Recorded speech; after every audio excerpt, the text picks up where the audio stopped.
Mr. Secretary General, before we bring up Ray Chambers for a conversation, just wanted to ask you the question which I alluded to in my remarks, and that is, what made you believe that you could effectively mobilize the private sector and not just rely on traditional means of tackling these problems?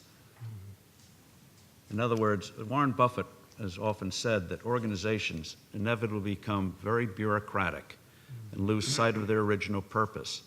How have you given new energy and purpose to the UN, and what made you move to bring in the private sector in a way that hadn't been done before?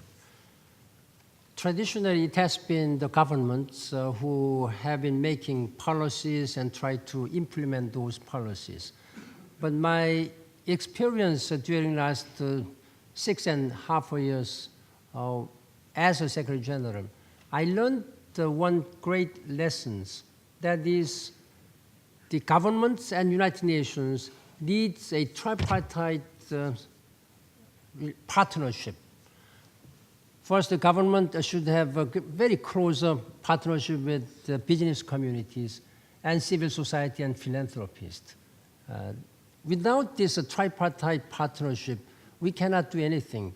However resourceful or powerful a country may be, like the United States, when we are asked which country is the most richest or strongest country, that we normally think the United States. But even United States cannot do it alone.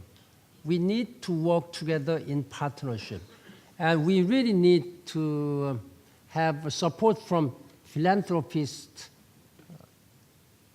organizations, religious organizations, or philanthropist organizations.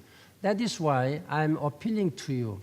There are so many crises happening. Political crisis naturally makes many people displaced and refugees and suffer from disease and killed. So we need to provide all this support. That we need your support. That is why I'm meeting with you. And I thank you very much for organizing this meeting. Thank you. Thank you, Mr. Secretary General. I'll call up now Ray Chambers, and while he's coming up, Ted Turner, who is going to be on the panel today, has had to have a medical procedure and could not be with us, but we do have a brief video from Mr. Turner that I think you'll find is vintage Ted Turner. If we could run the video, please. Hi, everyone. Welcome to my favorite house, the United Nations. Thank you to Secretary General Ban Ki-moon for making this possible. I wish I could be there with you today, but I'm on the mend and will soon be back. 15 years ago, I made a decision to give $1 billion to support the United Nations.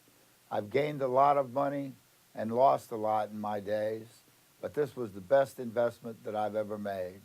I'm very proud to be associated with the UN and the United Nations Foundation and look forward to many more years of working together to solve the world's most pressing problems.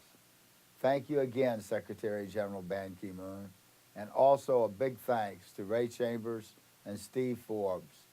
Be sure to tell Warren Buffett that I said hi, and if I was there, I would sing him a song. Have a great day.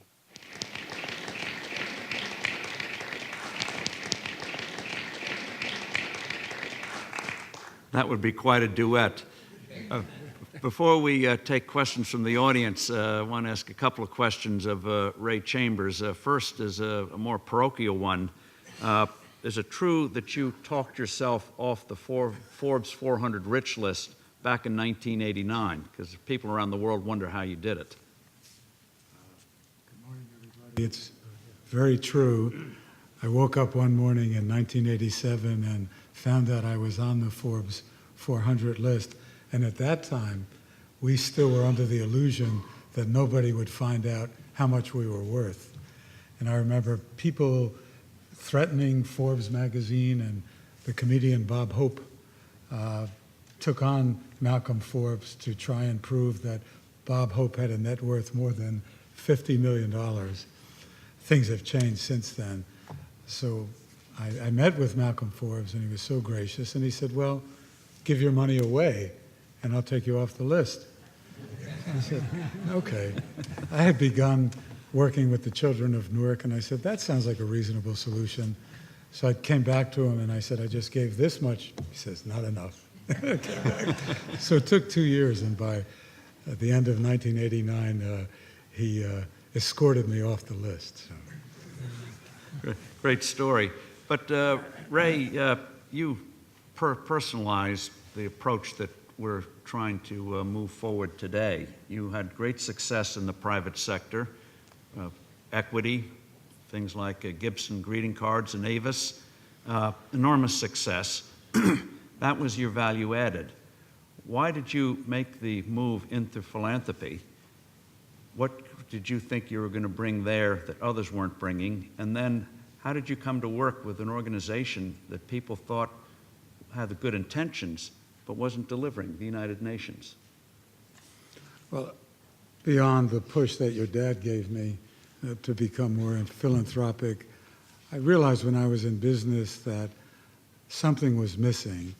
And I found it when I started to work with the children of the Boys and Girls Clubs of Newark, and I just decided to move in that direction and have found great satisfaction being a full-time philanthropist. That doesn't work for everybody, and I realize that.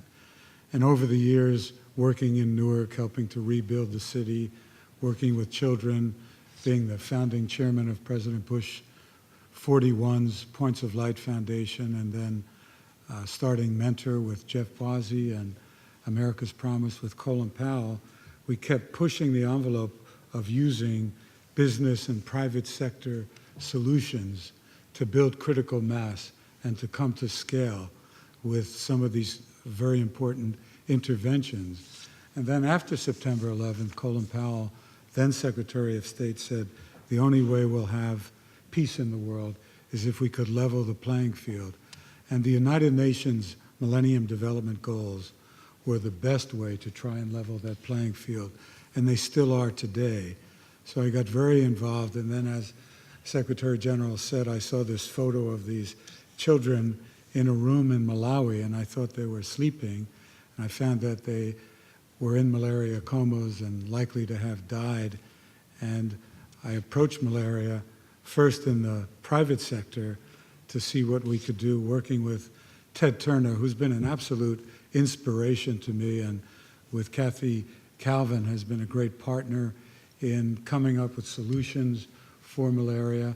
And then in 2008, the Secretary General appointed me the Special Envoy for Malaria, and with the support of the United Nations, we really were able to build a collaborative that we would not have without the United Nations.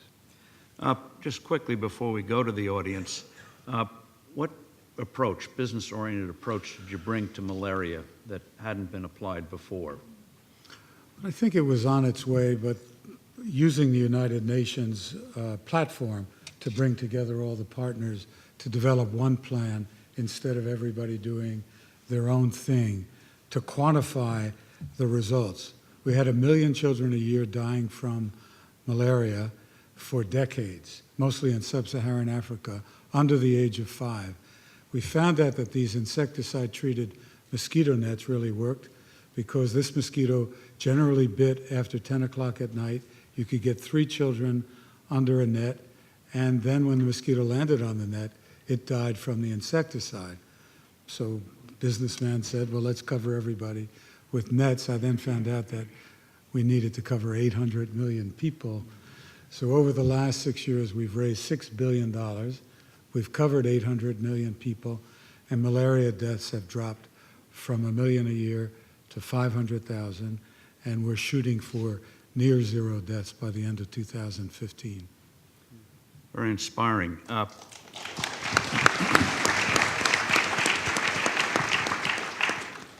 Rich Corrigard will take a microphone around. Anyone who wishes to ask a question, raise your hand. He'll bring the microphone to you, identify yourself, and ask the Secretary General or Ray Chambers your question. Actually, we're more automated than that. All you have to do is raise your hand and then press your microphone. But I would like to ask the Secretary General a quick question. The late Peter Drucker who grew up in Europe in the 20th century and saw 2 world wars and 100 million people die, said that he thought not only was philanthropy the right thing to do morally, but the survival of civilization itself would depend on active giving. And he said this before, I think, this new era of entrepreneurial philanthropy. But I wonder if you had any comments on that civilization itself depends on active philanthropy. While human being, this world progresses in terms of technology, communication, and civilization, it's only natural that all these benefits of our growth and civilization should be equitably enjoyed and shared by all the people around the world, the 7 billion people. But there is a serious inequity in terms of enjoying this. The countries in developing world, particularly women and girls and small children, they are suffering from first malnutrition, the disease, lack of educational opportunities, thus deprived from any opportunities for them to walk decent way. And that is why United Nations has adopted by the leaders of the whole world the Millennium Development Goals. We have just 2.5 years to go until 2015. That is why all the people should work together. I think, as I said earlier, not a single person or not a single country can do it alone. But each and every one of us can do something, I think you can do something. You cannot do all. Mr. Warren Buffett, however much money he may have, he cannot do it alone. Bill Gates or all this. That's why we are asking you, each and every one should play a role. When we are united, working together, we can do it. That's why I have appointed many distinguished leaders like Special Envoy on Malaria, Special Envoy on Tuberculosis, HIV/AIDS. They are working on their own, meeting a lot of people, reaching out to international community, business community, civil society, philanthropists. But we are very much moved by such a generous support. This one, just a single one mosquito net with insecticide-treated mosquito net can save 5 children. When I was attending G8 Summit meeting in Japan a few years ago, I was really appealing to G8 leaders. When you spend billions of dollars for armaments, arming or fighting, then if you just give us $1 billion, then we can save, we can have the 100 billion mosquito nets. That we can save 500 million, or as you said, 300 million children if it can cover 3 children or 5 children. So I'm just appealing that all this growth of this civilization or economic development should be shared by everybody. That's our plan and our vision. Thank you. Well, thank you for your leadership. Please, if you have a question, just raise your hand and press the button and identify yourself.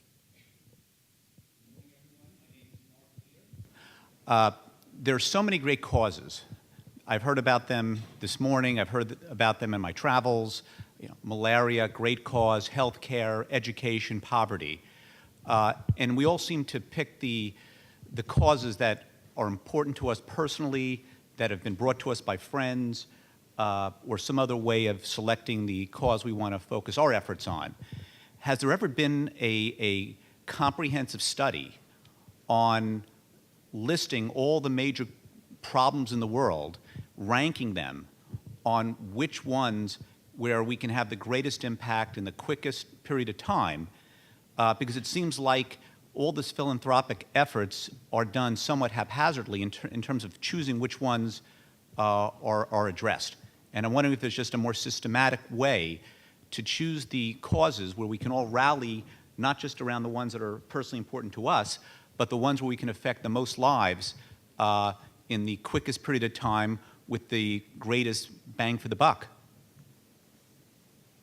Yes, there have been continuous efforts by the United Nations, led by the United Nations, how we can make sure that these blueprints of Millennium Development Goals, covering 8 very important goals, are being implemented. As of today, when we have less than 1,000 days, the scorecards are not even, depending upon where you are coming from. And that's our problem at this time. The United Nations has established what we call Millennium Development Goals Gap Task Force, where we are having gaps in efforts. And recently, we have also had the UN system-wide assessment on Millennium Development Goals, which were reported to member states and which were reflected in outcome document of Rio Plus 20 Summit meeting last year on sustainable development. With World Bank, we have been evaluating all statistics. As you know, MDG, all this very comprehensive blueprint has some targets and measurable targets. For example, reducing extreme poverty by half by 2015, etc., like this way.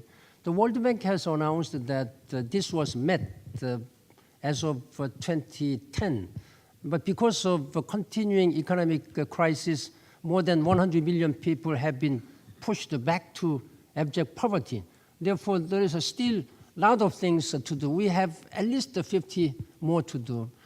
Last month, when I convened a meeting of all the heads of United Nations system, including World Bank and IMF, and all UN specialized agencies and funds and programs, we gathered in Madrid in April. We agreed that from now on, until we meet the target 2015, we will evaluate country by country development progress report on this MDG. We have already done on Tanzania, Niger, and Ghana last month, and we will continue to do this. So all this UN system is very much united, and we are going to have a structured way of addressing this issue. Then, can United Nations do it alone? That's what I'm sending you continuously, my message to you. United Nations cannot do it alone. First of all, we are asking the leaders of the world, the country, like President Sirleaf here, when the president or prime ministers, they have their clear commitment as their political priority. Let's do this. Then I think they can do it, because they have the right to prioritize their policies and prioritize their limited fundings. That we need the support from you, like business communities, private sector, and philanthropists, and all other organizations. Then when this tripartite partnership are properly working, I think we can do it. Now, at this time, but we need to be very practical and realistic. Can we meet all these Millennium Development Goals by 2015? There will have to be left some goals. And these unfinished goals will have to be carried over to a sustainable development, a future development agenda. Member states are working very closely, very hard to define what should be our next development agenda. As you may remember, I have appointed 3 distinguished leaders of the world, the President of Indonesia, and also President Sirleaf is here, and David Cameron of United Kingdom. 3 leaders have been working almost 1 year with the high-level panel of eminent persons around the world. They have issued the report recommendation about our development agenda. This development agenda report is based on this assessment, regular assessment, a very close assessment, where we are standing now and where we should go. That will be discussed now in the hands of the General Assembly. They will discuss this matter. Thank you. Ray Chambers, just adding to that, all great business people think about the return on the investments they make into their businesses. To the questioner's point about where do we look for a rapid return, do you see a role for that kind of ROI business discipline in the philanthropic world? Yes, as the Secretary General said, we've been measuring return on investment and just focusing on malaria. We've had a study done by McKinsey, and for all that money that was invested, there's been a return on investment that is over 30 times, $30 for every dollar invested. 7 years ago, in many African countries, 1 out of 4 members of the workforce was absent due to malaria. And it was the #1 cause of inpatient and outpatient medical services. With the reduction of malaria by 50%, we now see empty beds in the pediatric wards. We see less people out of work, which has in turn caused more companies to invest in the African countries.